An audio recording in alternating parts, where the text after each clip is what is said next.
All right, so let's move into minor now. This minor diminished sixth scale, and then before when I was talking about bebop scales, I just wanted to clarify because I was thinking about it afterwards. I don't want to oversimplify.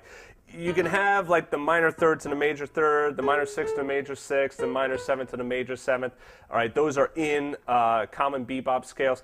Basically what it is that the bebop scale is that it adds chromatic notes to the scale, right? So that it allows you to have chord tones hitting on strong beats, all right? I'll probably have to do another lesson on this at some point. But basically there's only a couple of bebop scales that you really have to know. And that one is that dominant one, and then also this major sixth one, and then the minor sixth one. If you know those, that will get you a long way. There's a bunch of other modes of bebop scales that, you know, if you have the time, then you can go through. But believe me, there's plenty of other stuff that you could work on before that.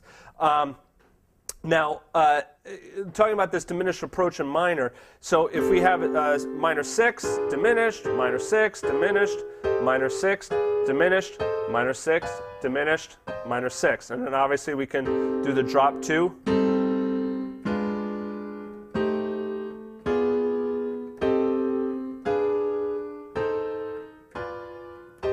Okay. Now what I like to do is I like to do this with minor sevens instead of minor sixths.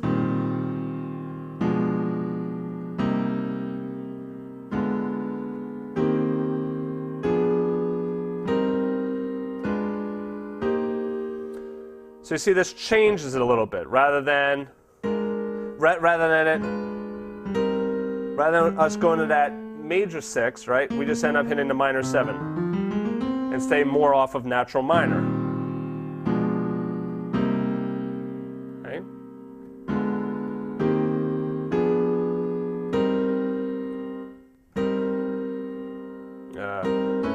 What am I doing here? Blah, blah, blah, blah, blah, blah, blah.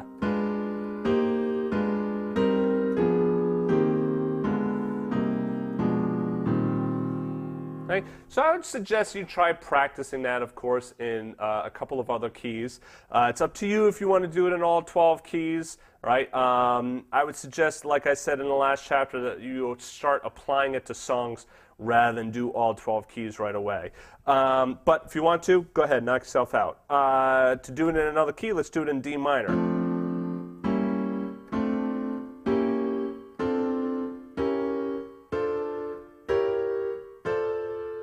Right, so drop in the second down.